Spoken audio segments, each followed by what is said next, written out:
Alors bonjour Yannick, bonjour Lynn, comment allez-vous? Super bien. Très Très bien, merci. motivé. On est en Oui, septembre, on est motivé de partir pour finir ouais, l'été. décoller une nouvelle année, en tout cas une nouvelle Oui! année scolaire et tout. Euh, on a quand même un gros sujet pour ce mois-ci. Je sais que ça peut paraître large, le droit du consommateur, il y a beaucoup de choses à dire, puis que ça va sûrement se dérouler peut-être en deux parties. Peut-être j'aimerais ça, avant de commencer, Yannick, si tu pouvais nous refaire un petit topo ou résumé de ce que c'est la CEF et les services que vous offrez. Oui, tout à fait. Donc, on travaille à la CEF de la péninsule, donc moi et Lynn. Moi, je travaille au bureau de Gaspé et Lynn un peu plus dans la baie des Chaleurs. Donc, en fait, la CEF de la péninsule, c'est qu'on vient en aide aux gens en lien avec leurs finances personnelles. Donc, aussitôt qu'une personne vit des difficultés ou des enjeux en lien avec leurs finances, ils peuvent nous appeler et on peut les accompagner dans tout ça. Ça se fait dans trois grands volets. Donc, premièrement, la consultation budgétaire. Donc, on monte des budgets, on monte des portraits financiers avec les gens qui en demandent. Aussi, il y a des ateliers d'éducation financière qu'on fait aussi. Puis ensuite de tout ça, bien, la défense de droits de consommateurs. Donc, c'est en grande partie le sujet de la journée, donc le sujet de l'entrevue. Donc, aujourd'hui, on va plus se concentrer sur les droits des consommateurs. Donc, ça va comme tu disais, ça va se dérouler en deux parties. Donc, moi, premièrement, je vais parler un peu plus de paiement différé et puis de protection offerte par vos cartes de crédit. Des fois, on a à peu près toutes des cartes de crédit dans notre portefeuille, mais on ne connaît pas nécessairement les avantages qui viennent avec tout ça. Donc, on va prendre un temps pour en parler aujourd'hui. Puis, Lynn, à la suite de tout ça, va parler un bon moment de fraude, comment les éviter, quelles sont les solutions pour s'en sortir. D'accord. Bon, si on commence avec toi, Yannick, alors est-ce que déjà tu peux nous décrire le terme paiement en différé? Qu'est-ce que ça veut dire exactement?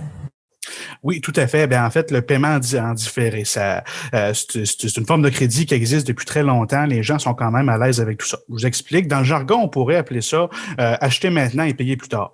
Donc, à peu près tout le monde a déjà acheté soit une voiture ou un électroménager auprès d'un commerçant. Donc, on ressort du commerçant aujourd'hui avec le bien en main, soit la voiture ou la laveuse ou la sécheuse, peu importe. Mais on s'engage à payer le solde du bien tant par mois là, pour les prochains mois, ou tant par semaine pour les prochaines semaines. Donc, ça, c'est un style de crédit, un mode de paiement que les gens connaissent très bien, mais je vous en parle aujourd'hui parce que ça a pris de l'ampleur quand même dans les dernières années. Bon, on sait, avec la pandémie, les achats en ligne ont explosé. Les commerçants ont vu l'opportunité d'offrir cette forme de crédit-là pour les achats en ligne. Donc, je vous explique. Comme je vous disais tantôt, avant, cette forme de crédit-là, ce mode de paiement-là était réservé aux achats un peu plus onéreux, là, comme les électroménagers, la voiture. Mais maintenant, ce mode de paiement-là peut être offert à l'ensemble des biens de consommation. Donc, les commerçants peuvent faire affaire avec des sites là, comme les Afterpay, les PayBright de ce monde. Là. Les commerçants font affaire avec ces sites-là et offrent le service de payer un montant par mois pour avoir le bien en main. Donc, avant, comme je disais, on se concentrait plus sur les électroménagers, voitures, mais maintenant, ça peut tout simplement des vêtements, des biens de consommation, des articles de cuisine électronique, là, etc. Donc, voilà, ça devient beaucoup plus facile d'acheter maintenant, beaucoup plus facile d'avoir accès à du crédit, parce que c'est une forme de crédit. On n'a pas les sous en main, mais on achète quand même un bien en s'engageant de le rembourser dans les prochaines semaines. Souvent, ce genre de site-là ne charge pas de frais d'intérêt. Donc, c'est probablement le plus grand avantage de faire affaire avec ce genre de service-là. Il n'y a souvent pas d'intérêts qui sont chargés. Fait que ça, c'est un avantage, mais il y a quand même des enjeux qui viennent avec tout ça que j'aimerais vous nommer. Donc, comme je disais tantôt, très, très, très facile de faire des achats en ligne maintenant, surtout quand on a nos cartes de crédit enregistrées dans nos cellulaires. Maintenant, faire un achat sur un site en ligne, ça peut prendre quelques minutes, même quelques secondes si on est habitué. Et maintenant, ça le devient aussi pour les demandes de crédit. Donc, avec un service comme ça, quand on demande à un commerçant de se faire financer par le biais de PayBright ou peu importe, il n'y a pas d'enquête de crédit qui est faite. Donc, une personne qui n'a pas nécessairement une bonne cote de crédit ou un bon dossier de crédit se verra pas refuser comme il se verrait refuser dans du crédit conventionnel. Par exemple, si vous allez dans une banque ou dans une caisse pour demander une carte de crédit ou un prêt personnel, si votre dossier de crédit est entaché ou vous n'avez pas nécessairement une bonne cote de crédit, eh bien, ça se peut fort bien que vous soyez refusé. Tandis que ce genre de crédit-là, c'est presque impossible d'être refusé. Il n'y a pas d'enquête de crédit qui est faite. Donc, bien évidemment, il y a des enjeux qui est soulevé de tout ça. Bon, premièrement, est-ce qu'on peut encore faire confiance au dossier de crédit? Au dossier de crédit, les formes de crédit conventionnelles y paraissent, mais pas les crédits comme ceux-là. Donc, une personne qui veut faire une demande de crédit auprès d'une institution financière, elle va évaluer toutes ces sortes de crédits, mais ce crédit-là en particulier passe free, là, en bon français. Fait qu'il y a cet enjeu-là qui vient avec le dossier de crédit. On n'évalue pas la capacité du consommateur à rembourser. Donc, l'institution financière qui refuse une carte de crédit va dire non, monsieur, non, madame, vous ne pouvez pas emprunter parce que vous ne seriez pas capable de nous rembourser. Tandis que les PayBright et Afterpay de ce monde n'évaluent pas cette capacité de rembourser-là. Donc, une personne qui a déjà des difficultés financières pourrait se voir se surendetter avec des services de crédit comme ça, qui est extrêmement facile. Donc, voilà les enjeux particuliers. Bon, on sait que les achats en ligne, c'est particulièrement populaire auprès des jeunes. Donc, encore là, ces genres d'entreprises-là ciblent beaucoup les jeunes en lien avec leur promotion. Donc, il n'est pas rare de voir des influenceurs dans les médias sociaux vanter ce genre de système de crédit-là. Bien évidemment, il y a des avantages. Comme je disais tantôt, on évite les frais de crédit. Donc, pour éviter ces frais de crédit-là, au lieu de faire un achat avec la carte de crédit, bien, on peut la faire avec un service comme ça. Fait que bien sûr, c'est un avantage. Aussi, quand le besoin est essentiel. Je te donne un exemple, un étudiant qui commence l'école bientôt, qui a besoin d'un ordinateur. Bien, pour éviter de faire un 500, 600, 700 $ de trou dans le budget aujourd'hui, bien, pourquoi pas l'échelonner sur les prochaines semaines et éviter de faire un trou dans le budget. Fait qu'encore là, on s'appelle l'ACEF de la péninsule. On parle de budget, là, quand les finances personnelles sont bien gérées, que le magasinage en soi paraît au budget et est bien déterminé, c'est un outil qui peut être très, très utile. Moi, mon but aujourd'hui, c'est pas de diaboliser le service, c'est d'expliquer les enjeux possibles. Donc, oui, il y a des avantages. Puis nous, quand on monte des budgets à la CEF avec la clientèle, il y a un poste budgétaire qui est le magasinage. On ne l'efface pas, le magasinage. À peu près tout le monde magasine dans la vie, là, et ils font des achats sur Internet. Fait qu'il n'y a pas de problème avec ça. L'important, c'est que ce soit prévu, puis qu'on évite de s'endetter ou même de tomber dans du surendettement où on n'est plus capable de rembourser nos créanciers. Donc, voilà. Pour savoir, est-ce que là, je comprends que je comprends les avantages. Le fait qu'on ne passe pas par notre institution financière et qu'on paye pas des intérêts. Et ce que je comprends, c'est que aussi le commerçant, lui, il a gagné parce que dans le fond, il permet qu'on achète peut-être plus facilement.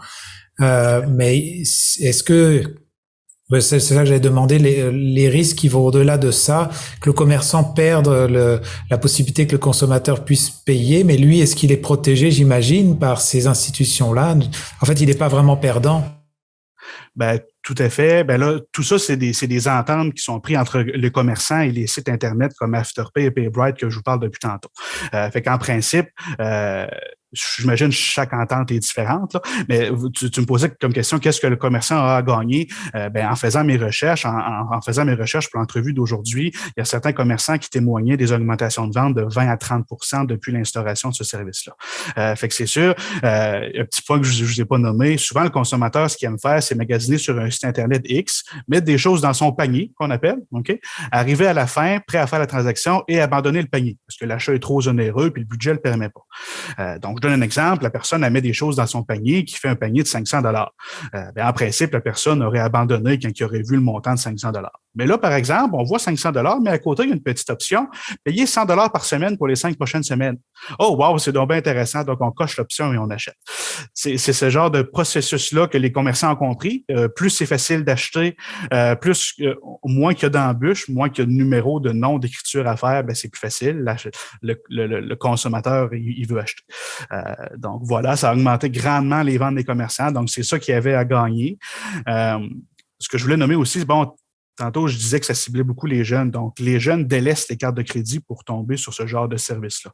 La génération Z et milléniaux, on demande de moins en moins de cartes de crédit parce qu'ils passent tout simplement avec ce système-là et évitent de payer des frais. Fait que voilà. Pour le commerçant, ça a augmenté les ventes. Oui, il y a un certain pourcentage que les gens ne font pas leur paiement, ne remboursent pas, mais ça, c'est aux frais de Afterpay et PayBright. Le commerçant en soi ne perd pas des sous, ou j'imagine dans l'entente, il y a des pourcentages qui doivent se rembourser. Est-ce que c'est possible qu'en passant par ça et ne faisant plus de crédit, on va dire, standard, on ne fait pas d'historique de crédit du coup et Est-ce que c'est le cas ou? Tout à fait. Il y a beaucoup de sites qui offrent ce genre de service-là qui se vendent presque de ne pas inscrire au dossier de crédit quand il y a des retards de paiement. Donc, comme je disais tantôt, ça vient fausser les informations au dossier de crédit. Par exemple, une personne qui est surendettée avec Afterpay ou PayBright, ben, ça paraît pas au dossier de crédit, donc elle pourrait emprunter dans du crédit conventionnel. Et le contraire est comme ça aussi. Quand il y a les remboursements à PayBright ou Afterpay se font pas, c'est pas nécessairement écrit au dossier de crédit. Donc, en soi, on est un mauvais payeur, mais c'est pas inscrit au dossier de crédit. Donc, de là, les enjeux auxquels, bon, les gouvernements, la CFC, là, l'Agence canadienne en matière de finances, là, se questionnent présentement sur qu'est-ce qu'on fait avec ce genre de site-là, parce que là, présentement, les gens peuvent s'endetter, mais ça paraît pas sur le dossier de crédit. Donc, est-ce que le dossier de crédit a encore sa place ou il faudrait plus réglementer la pratique là, de acheter maintenant, payer plus tard? Présentement, les gouvernements sont peut-être un peu en retard avec ça, mais se questionnent présentement là-dessus. Bien sûr, c'est quand même relativement nouveau. Tu sais, je vous parle de la pandémie, mais ça fait 2 ans. Donc, ça a augmenté vraiment, ça a explosé depuis les 2 dernières années. Là. Mais j'ai l'impression que c'est un enjeu qu'on va entendre dans les prochaines années. Là. Ouais. Bon, bah, ça fait un bon reflet pour ça. Merci. Est-ce que c'est un bon temps maintenant pour sauter un peu dans les fraudes? J'aimerais utiliser un peu ce que tu viens de nommer, peut-être pour aller vers Lynn et je me demandais, parce que j'ai déjà vu aussi en magasinant sur Internet, peut-être pour des achats plus élevés, des possibilités de payer en plusieurs mois, mais avec des intérêts aussi. Donc, j'imagine que, pour clore un peu ce que tu disais, des fois, on embarque dans une institution financière qui n'est pas la nôtre par le biais d'un commerçant qui nous amène à avoir un crédit avec une banque X ou Y. Est-ce que c'est juste ce que je dis ou je me trompe ou c'est correct? Tout à fait. On voit souvent ça avec les sociétés de financement. Donc, on veut faire un achat, par exemple, d'un ordinateur auprès d'un commerçant d'objets électroniques pour qu'il soit financé, pour qu'on puisse payer un montant par mois au lieu de le payer au complet. On va emprunter un montant à une société de financement. La société de financement va payer le commerçant au complet, donc le 1 000 que l'ordinateur vaut. Et après ça, vous devez rembourser de la société de financement. Mais ça, on parle avec intérêt. Donc, il y a des frais d'intérêt qui sont reliés à tout ça. Puis là, on parle quand même un dernier point avant de laisser la parole à Lynn, c'est très important de regarder les contrats et les modalités. Le genre d'entente avec la société de financement qu'on parle, manquez pas un paiement parce que les conséquences sont souvent très, très importantes. Donc, très, très important de regarder le contrat puis d'évaluer les modalités là, de remboursement pour comprendre les conséquences si vous manquez un paiement. Des fois, ça s'est déjà vu là, de devoir payer l'intérêt du bien au complet d'un coup parce qu'on a manqué un paiement. Là. Fait que c'est des choses qui se voient. Donc, sur ce, je laisse la parole à Lynn sur les fraudes. Ben alors Lynn, est-ce qu'on peut utiliser déjà ce que Yannick a nommé? Est-ce qu'il peut y avoir des fraudes autour de toute cette situation-là déjà, ou par exemple? Il y a des fraudes en ligne que souvent, les gens, exemple, sont refusés dans tel commerce et ils vont regarder sur leur cellulaire pour essayer de faire un achat, exemple, un ordinateur, puis ils n'ont pas les moyens. Des fois, ils vont aller regarder différentes places en ligne pour pouvoir emprunter, mais tout ce temps-là, en arrière de ça, c'est pas des gens qui font partie de la Fédération pour l'économie. C'est pas la Fédération économie, mais Yannick, j'ai un blanc de mémoire, l'institution financière. C'est des fausses fraudes. C'est des gens qui sont des arnaqueurs qui vont te passer de l'argent, mais des fois, tu arrives au bout, tu as donné tes informations personnelles, ton numéro d'assurance sociale, ton adresse, et tout ce temps-là, tu n'as même pas l'argent, tu peux même pas acheter en bout de ligne ce que tu désirais parce que tu t'es fait pogner par une fraude. Fait que c'est important de toujours faire attention à ce niveau-là parce qu'il y a des fois des fraudes de niveau en ligne à ce côté-là. Moi, qu'est-ce que je voulais rajouter des fraudes qui est extrêmement important? C'est plus des fois aussi les fraudes qu'on peut avoir par téléphone. C'est souvent, on dit souvent que c'est des aînés qui vont se faire pogner, mais en quelque part, c'est monsieur et madame tout le monde qui pourraient se faire pogner par un fraudeur en ligne. La personne t'appelle, il se fait passer pour ton fils, ton neveu, ton cousin, quelqu'un dans la famille de proche, que des fois, ça fait longtemps que tu n'as pas vu, puis il joue sur ton volet affectif et familial. Et l'arnaqueur, lui, en ligne, va te mettre tout de suite une pression de « passe-moi de l'argent, il vient d'avoir un accident, il faut que je rembourse vite les policiers, j'étais à l'hôpital, renvoie-moi immédiatement de l'argent, c'est en urgence. Mais il va lui dire, faut pas en parler de ça. Garde ça secret, c'est vraiment là une urgence totale. Puis c'est souvent qu'on disait les aînés, mais dans mes recherches cette année que j'ai vu que c'était vraiment n'importe qui pouvait se faire pogner. C'est sûr que les jeunes, eux autres, c'est plus l'achat en ligne qui se font pogner sur le niveau de la fraude. Fait qu'il faut faire attention énormément. Puis il y a des gens qui vont avoir fait des transferts d'argent, soit par leur compte, vont même avoir été à la caisse immédiatement faire des transferts d'argent aux personnes concernées. Et tout ce temps-là, c'était des arnaqueurs. Les arnaqueurs jouent beaucoup, beaucoup avec les sentiments des gens. Fait qu'il faut être très, très, très vigilant. Des fois, les autres fraudes qu'il peut avoir aussi, puis tu sais, toutes les gens, on veut financièrement être bien, avoir un emploi. Les emplois qui sont frauduleuses, des fois, ces emplois télétravail en ligne, de chez vous, tout a de l'air super beau. Je vais pouvoir m'acheter mon char, payer mon ordi, je vais me faire de l'argent.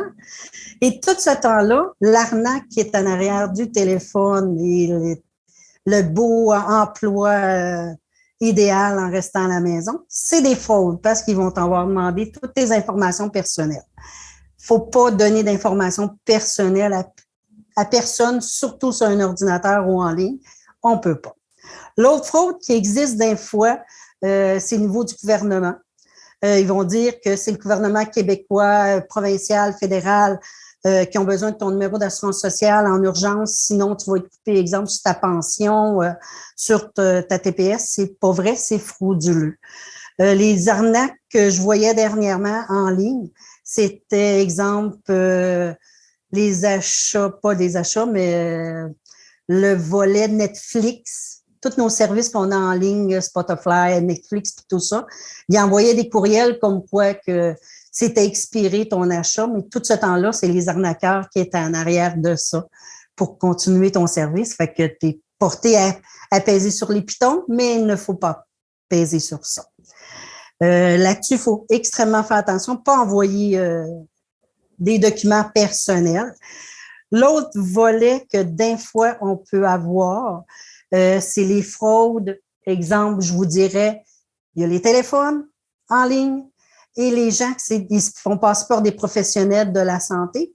Et tout ce temps-là, c'est même pas un professionnel, c'est un arnaqueur. Et fait, quand ils disent c'est un professionnel, ben prenez le nom, le numéro de téléphone et dites à la personne, je vais vous rappeler. Une des fraudes téléphoniques que les gens se font extrêmement avoir à cette heure, c'est des fraudes internationales. C'est des gens qui vont vous parler sur un ordinateur par texto, mais vous voyez jamais leur visage, mais ils vous envoient des belles photos d'un beau jeune homme. Mais il va vous avoir parlé au début, là, ça peut durer des mois. L'arnaque amoureuse internationale qu'on voit souvent. Ces arnaques-là, ils vous envoient des très, très belles photos d'une belle famille. Mais ce monsieur-là, tu peux jamais le voir, le monsieur ou la madame, ça peut être un homme ou une femme, sur FaceTime. Tu peux pas, il va juste t'envoyer par texto, mais il t'envoie des belles photos. Tu crois à ces belles photos-là. Il va t'avoir fait roiper, je suis en amour avec toi, je t'aime. T'es belle, puis tu sais, des belles valorisations, toutes les belles paroles qu'on aime, hommes et femmes, avoir, parce qu'on cherche des relations des fois sincères, internationales. Et tout ce temps-là, à long, il va vous demander un petit montant d'argent, puis un autre petit montant d'argent. Et ça finit par être frauduleux parce qu'à la longue, la personne ne vient jamais vous rejoindre au Québec. Et oui, on dit international, mais cette année, j'ai travaillé sur des dossiers et on pensait que c'était déjà international. Et tout ce temps-là, les personnes sont situées à Montréal sur des bureaux très proches de nous autres, que je dis proches parce que nous autres, on est en Gaspésie, mais des fois, on pense qu'ils sont en Europe, en France, en Afrique. Et tout ce temps-là, c'est sur des bureaux à Montréal, puis sont toutes bien organisées, ces fraudes-là. Dites-vous que les arnaqueurs sont très, très bien structurés, organisés. Quand que ça arrive, oui, on peut porter plainte. C'est important, dès qu'on a une doute de fraude, on peut porter plainte. Je vais revenir sur ça. Pour les numéros de téléphone et les endroits qu'on peut porter plainte. Les autres peut-être fraudes, un point, j'ajouterais peut-être que ce que j'ai l'impression, dans le fond, c'est que il joue beaucoup sur l'émotionnel et l'émotivité un peu. C'est la façon de nous hameçonner. J'ai l'impression, en tout cas, dans la plupart que tu as nommés, puis moi j'en ai vu aussi des courriels, j'en ai reçu. Ça vient jouer sur la peur ou les relations, comme tu dis, l'amour, tout ça. oui, il y a l'amour, mais l'autre chose qu'on a vu beaucoup pendant la pandémie, exemple, je sais pas si tu as remarqué, pendant la pandémie, des animaux de race, ils étaient très, très, très dispendus. Un animal qu'on pouvait payer peut-être 1000 pièces avant la pandémie, à cette heure, c'est 2, puis 3000, puis 4000. Ils vont envoyer des belles photos de chiens qui ont de l'air des vrais chiens, des belles photos toutes très bien organisées. Et tout ce temps-là, c'était des oursons en peluche qui étaient très bien parce qu'on peut jouer avec les images des photos maintenant. Et les gens, exemple, je veux acheter un chien, j'ai perdu mon chien, il est décédé. Et l'arnaqueur va dire, envoie-moi de l'argent. Mais les personnes vont avoir envoyé de l'argent à ces arnaqueurs-là pour avoir un chien, obtenir un animal qu'ils ont toujours adoré. Malheureusement, c'était des fraudes et les animaux, ils n'ont jamais eu, ils les ont jamais vus, ils n'ont jamais reçus. Et il y a des gens qui se sont déplacés dans le Québec et Montréal pour aller chercher un chien et malheureusement, les adresses n'existaient pas. L'autre volet, il y a les volets des animaux comme ça. Puis moi, qu'est-ce que j'ai vu aussi, c'était les achats d'un beau char, une belle auto décapotable, sportive. Et tout ce temps-là, l'auto n'existait pas. Puis il y a plusieurs personnes qui avaient acheté la même auto qui devait être livrée et il n'y a jamais eu de livraison et les gens ont payé les véhicules. Ils ont donné des acomptes et malheureusement, ils n'ont jamais vu ces acomptes. Fait faut toujours extrêmement faire attention. L'autre volet, exemple, pour les chiens, qu'est-ce qui est important, c'est de regarder dans nos réseaux ou d'envoyer des messages. Parce que moi, la personne dernièrement qui m'en a parlé, c'est grâce à son réseau social qui s'avait fait pogner puis qui avait écrit un message, fais attention à telle personne. Fait que des fois, dans le réseau social ou vérifier les messages plus spécifiquement, ça peut peut-être aider et sauver d'une fraude. Fait que c'est là-dessus qui est important. C'est certain que les autres fraudes, ça, c'est plus pas des arnaqueurs, mais c'est des gens qui vont frauder le système, le chômage, l'aide sociale et le gouvernement ne pas déclarer tout leur revenu à l'impôt. Il y en a qui vont présenter des faux diplômes qu'on peut appeler. Ça, c'est des fraudeurs aussi. Mais les autres, fraude des fois au gouvernement, l'aide sociale, chômage et sécurité du revenu, malheureusement, il peut être paisible d'amende. Et même quand c'est des faux diplômes, des professionnels que ça a déjà arrivé, on peut le dénoncer quand on pense d'être victime de ça, parce que ça peut être passible de prison. Là. Il y a certaines fraudes qui peuvent être passibles de 3 ans et plus de détention et des amendes quand on réussit à les attraper de très salées aussi. Mais il y a toujours des numéros de téléphone quand vous pensez de l'aide. Exemple, vous pensez d'être une fraude de votre compte de caisse. Les caisses populaires sont toujours là pour vous aider, pour retracer immédiatement les fraudes. Sur nos cartes de crédit, si on pense avoir des fraudes, il faut le signaler immédiatement quand on trouve dans nos transactions des achats qui sont louches puis qu'on trouve bizarres. Gênez-vous pas, dénoncez-le, vérifiez à ce moment-là. Quand c'est des fraudes, exemple, arnaqueurs amoureux international, les achats de chiens, d'auto, c'est important de le signaler au poste de police. Il y a toujours le CAVAC. J'ai différents numéros de téléphone que je peux donner, mais c'est tous des 1-800. Si vous vérifiez sur Internet, vous allez être capable de retrouver les numéros des CAVAC dans votre secteur. Les CLSC, les intervenants à l'accueil, peuvent vous aider là-dedans aussi.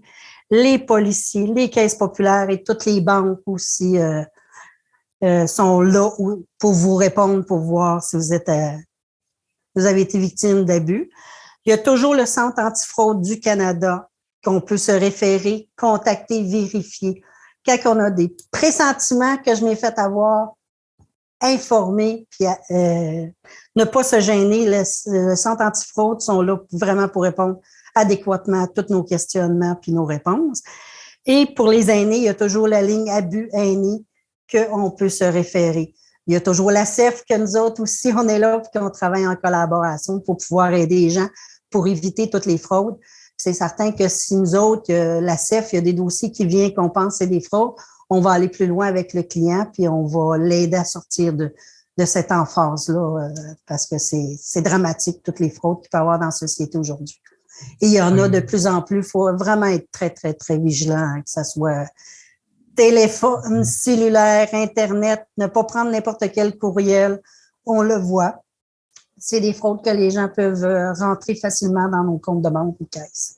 Merci en tout cas de ce beau reflet un peu de ce qui peut nous arriver. Je comprends que c'est un sujet on pourrait donner encore plus de détails, mais oui, ça peut donner un peu un petit aperçu aux gens dans quoi on peut tomber et quel type de fraude existe aussi. Et puis on se reparle le mois prochain. Oui, absolument.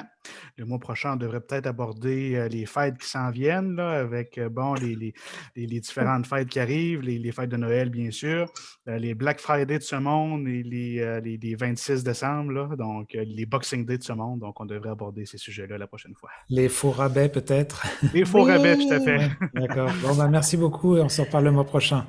Merci beaucoup. Au revoir. Merci.